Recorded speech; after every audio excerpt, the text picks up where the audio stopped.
60세 김철수 씨가 잇몸약과 가글을 다 버린 이유. 녹차에 이것 한 스푼. 올해 환갑을 맞으신 김철수 씨에게는 요즘 큰 고민이 하나 있습니다. 뜨끈한 국밥에 아삭한 깍두기 한 입을 무엇보다 좋아했지만 이제는 그림의 떡입니다.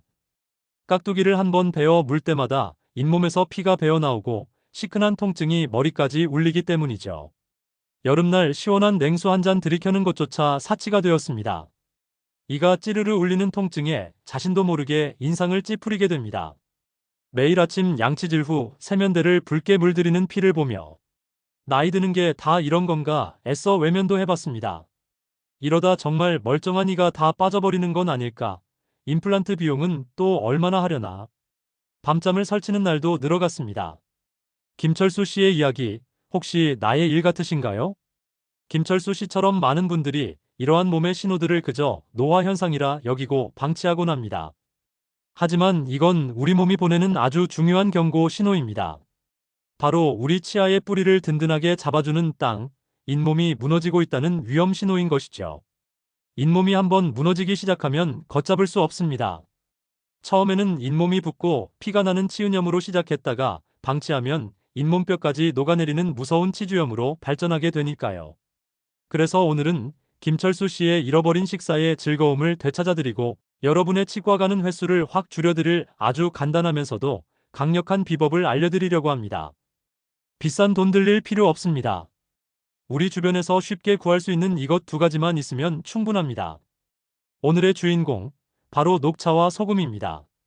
아마 김철수 씨도 처음엔 아니, 녹차랑 소금, 그게 정말 효과가 있다고 하며 반신반의했을 겁니다. 하지만 오늘 제 영상을 끝까지 보시면 왜 이 두 가지의 조합이 최고의 천연 잇몸 가글이 되는지, 그리고 이걸로 어떻게 지긋지긋한 잇몸병과 작별할 수 있는지 확실하게 알게 되실 겁니다. 저희 채널은 여러분들의 관심과 사랑 속에 쑥쑥 자랍니다. 구독과 좋아요로 힘을 실어주세요. 자, 먼저 우리 잇몸이 왜 아프고 피가 나는지 그 근본 원인부터 간단히 짚고 넘어가겠습니다.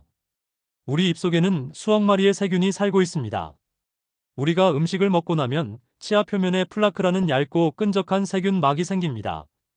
이걸 제때 제거하지 않으면 단단한 돌처럼 굳어져 치석이 되죠. 이 치석과 플라크 속 세균들이 내뿜는 독소가 바로 잇몸 염증의 주범입니다.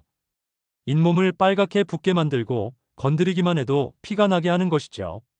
이게 바로 치은염 단계입니다. 다행히 2단계에서는 관리만 잘하면 건강한 잇몸으로 되돌릴 수 있습니다. 하지만 여기서 더 나아가면 문제입니다. 염증이 잇몸 깊숙이 파고들어 치아 뿌리를 감싸고 있는 뼈, 즉 치조골을 녹이기 시작합니다. 이게 바로 치주염입니다. 한번 녹아내린 잇몸뼈는 다시는 원래대로 돌아오지 않습니다. 땅이 사라지니 나무가 흔들리는 것처럼 치아가 흔들리다가 결국 빠지게 되는 것입니다. 그렇다면 이 지긋지긋한 세균과 염증을 잡으려면 어떻게 해야 할까요? 바로 여기에 녹차와 소금의 놀라운 효능이 숨어 있습니다. 녹차의 떫은 맛을 내는 성분, 바로 카테킨입니다. 이 카테킨 성분이 바로 잇몸병을 잡는 핵심 해결사입니다. 카테킨은 아주 강력한 항균 작용을 합니다. 잇몸병을 일으키는 주범인 진지발리스 같은 세균의 증식을 억제하고 세균이 치아에 달라붙지 못하도록 방해합니다. 입속 세균의 수를 줄여주니 플라크가 생기는 것 자체를 막아주는 것이죠. 두 번째로 카테킨은 뛰어난 항염 작용을 합니다. 이미 잇몸에 생긴 염증을 가라앉히고 붓고 피나는 증상을 완화해줍니다. 잇몸에 난 상처를 빠르게 아물게 하는데도 도움을 주죠. 여기에 더해 녹차에는 탄닌이라는 성분도 있는데요. 이 성분은 단백질을 응고시키는 성질이 있어 잇몸 조직의 출혈을 멎게 하고 조직을 튼튼하게 만들어주는 역할을 합니다. 마지막으로 녹차에 함유된 불소 성분은 치아 표면을 단단하게 만들어 충치를 예방하는 효과까지 있으니 그야말로 구강 건강을 위한 종합 선물 세트라 할 수 있습니다. 실제로 많은 연구에서 녹차 추출물이 구강 세균을 감소시키고 잇몸 건강을 개선한다는 결과가 발표되기도 했습니다. 그렇다면 소금에는 어떤 효능이 있는 걸까요? 예로부터 우리 조상들은 소금물로 입을 헹구는 것을 중요한 구강관리법으로 여겨왔습니다. 여기에는 아주 과학적인 원리가 숨어 있습니다. 바로 삼투압 작용입니다. 잇몸이 부어 있다는 것은 염증 때문에 조직액이 몰려있는 상태를 말합니다. 이때 우리 몸의 체액 농도보다 높은 농도의 소금물로 입을 헹구면 농도가 낮은 잇몸 속 수분이 농도가 높은 소금물 쪽으로 빠져나오게 됩니다. 이 과정에서 잇몸의 붓기가 자연스럽게 가라앉는 것이죠. 풍선에 바람이 빠지듯 팽팽하게 부었던 잇몸이 편안해지는 원리입니다. 또한 소금 자체는 약한 소독 및 살균 효과가 있습니다. 입속의 유해균 증식을 억제하고 입안을 청결하게 유지하는 데 도움을 줍니다. 가벼운 목감기가 있을 때 소금물로 가글 하는 것도 같은 원리입니다. 다만 이때 사용하는 소금은 정제염보다는 천일염이나 죽염을 사용하시는 것이 좋습니다. 천일염과 죽염에는 우리 몸에 유익한 각종 미네랄이 풍부하게 함유되어 있어 잇몸 건강에 더 큰 도움을 줄 수 있습니다. 자, 이제 왜 녹차와 소금이 잇몸에 좋은지 확실히 아셨을 겁니다. 녹차의 카테킨이 세균과 염증을 공격하고 소금의 삼투압 작용이 붓기를 빼주는 그야말로 환상의 궁합인 셈이죠. 그렇다면 이 두 가지를 어떻게 사용해야 가장 효과적일까요? 지금부터 황금 비율과 정확한 사용법을 알려드리겠습니다. 준비는 아주 간단합니다. 미지근한 물 한 컵, 약 200ml 정도를 준비해 주시고요. 여기에 녹차 티백 하나 혹은 녹찻잎을 가지고 계시다면 한 티스푼 정도면 충분합니다. 그리고 잇몸 건강에 도움을 줄 좋은 소금을 반 티스푼, 약 2에서 3g 정도 준비해 주세요. 가장 먼저 녹차부터 우려내는데 여기서 중요한 점은 물이 팔팔 끓는 뜨거운 물이 아니라는 겁니다. 약 70도에서 80도 사이의 따뜻한 물을 사용하셔야 녹차의 좋은 성분은 지키면서 떫은 맛은 부드럽게 우려낼 수 있습니다. 이 물에 준비하신 녹차를 넣고 2분에서 3분가량 충분히 우려내 주세요. 녹차를 충분히 우려내셨다면 다음 단계가 아주 중요합니다. 바로 적절한 온도로 식혀주는 것인데요. 우려낸 녹차를 바로 사용하는 것이 아니라 입안에 머금었을 때 따끈하다 싶은 정도, 우리 체온과 비슷한 35도에서 40도 정도로 식혀주셔야 합니다.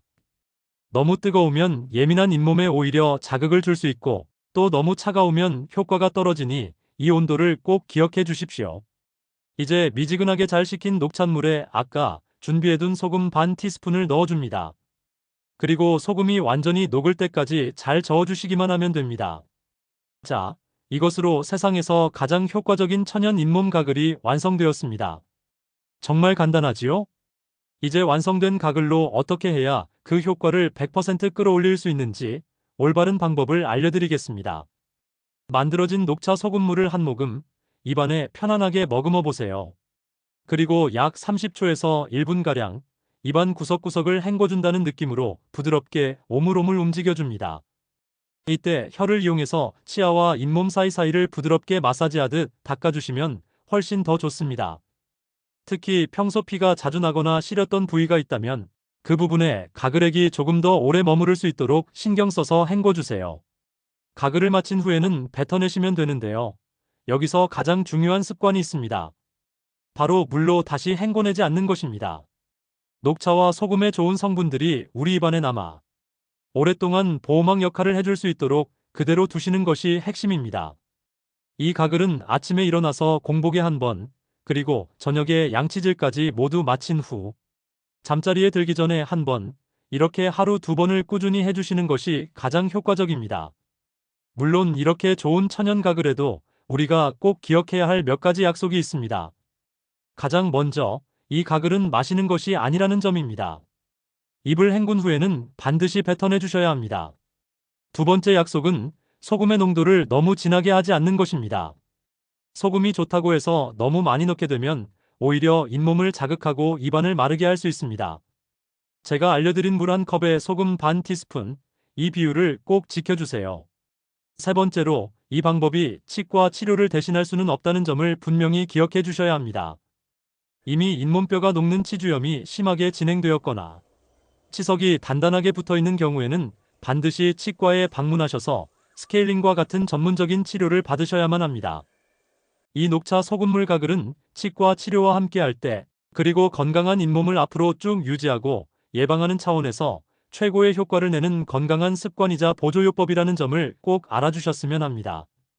마지막으로 혹시 고혈압을 앓고 계신 분이 있다면 주의가 필요합니다.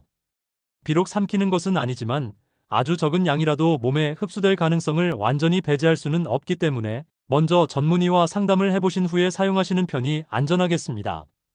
어떠셨나요? 오늘 알려드린 녹차 소금물 각을 당장이라도 시작해보고 싶지 않으신가요? 잇몸 건강은 하루아침에 좋아지지 않습니다. 하지만 오늘부터라도 꾸준히 매일 저녁 잠들기 전 5분만 투자해보세요. 한 달만 지나도 성가시게 피나던 잇몸이 편안해지고 시리던 이가 튼튼해지는 놀라운 변화를 경험하게 되실 겁니다. 더 이상 맛있는 음식을 앞에 두고 망설이지 마세요. 더 이상 사람들과 대화할 때 입냄새 때문에 걱정하지 마세요. 건강한 잇몸은 우리에게 맛있는 음식을 먹는 즐거움과 환하게 웃을 수 있는 자신감을 선물해줍니다. 오늘 영상이 도움이 되셨다면 구독과 좋아요 꼭 눌러주시고요.